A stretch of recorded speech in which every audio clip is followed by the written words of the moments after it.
Hi and welcome to our weekly Outlook report. Today we'll be looking at a particular market which is setting up for a volatility breakout strategy. If you remember, we were talking about the economic calendar earlier on in the week ahead video. Today we have very important economic data coming up in the calendar in the shape of ECB, European Central Bank rate decision, which is due to come up at 12:45 UK time. That will be followed by press conference at 1:30 in the afternoon. Those two events will likely cause volatility across a range of euro currency crosses, so mainly euro dollar, euro sterling, euro Japanese yen, and a range of other currencies. I'll be looking at euro dollar, providing you with the key trading levels and prevailing trends and price action setups. Now, let's take a look at euro dollar in end of day time frame. So, this is our daily chart for euro dollar, which means that each one of these little candles is one trading day. So this is basically a longer term view of the chart from middle of 2018 all the way up now to 2020. We can see that the price action is creating, it's downtrending with a sequence of lower highs. This orange line is our 200 period moving average. We can also see that the price rallied from the oversold conditions and it's currently testing Fibonacci 61.8 retracement with this swing high here at 1.1213.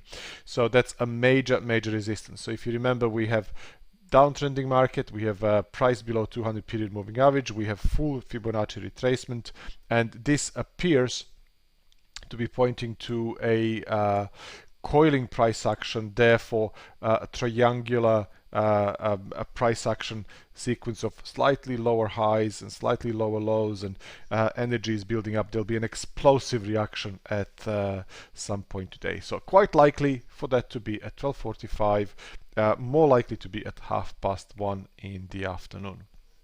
Now, if I go and change this now to a intraday time frame, 4 hourly, and zoom in this chart, and I would like to provide you with the levels which could be of interest, or the levels that at least I'm keeping an eye on as well. So the intraday price action, we know that it's coming up into resistance, and if I connect this sequence of higher lows and create a trend line, so this is the wick here, this is the wick here projected in the future. We are coming to this trading range here, and the key level from the support point of view is at 1.1060. Okay, so the other thing that I can also see here, I can see that we have this coiling price action here with a sequence of slightly lower highs, and I also have this consolidation here with slightly lower lows. So there is our energy build up, and we'll see quite likely an explosive reaction today. So bulls are looking for this current price to break out above this current resistance at 111.17. So basically bulls are looking for something like this. They're looking for a rally above here, and in that case they'll be quite likely looking for an extension to the upside, potentially targeting 111.50, 112. Above 112 we have 112.95, something like that. Majority of the bullish traders who are looking to trade the breakout to the upside would have their stop losses down here at 1.1060, 1.1050.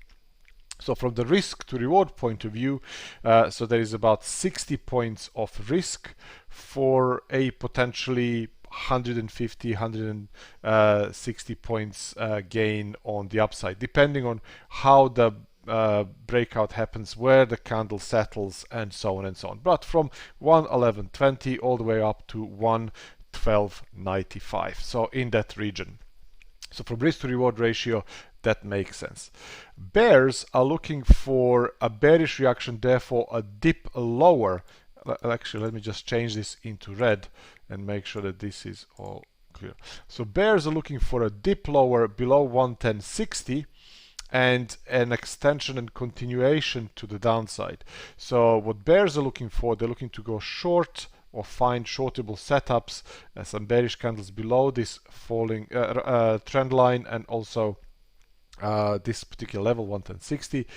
Quite likely they would have their stops at 111.17, 111.20, so there's about 60 points of risk to the upside, and bears would quite likely be looking for an extension to the downside targeting 110, which is the cluster of these two previous lows. So that's our horizontal, if you remember.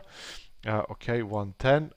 Below 110, 109.40, possibly even 109 to the downside, which would be referencing this area here.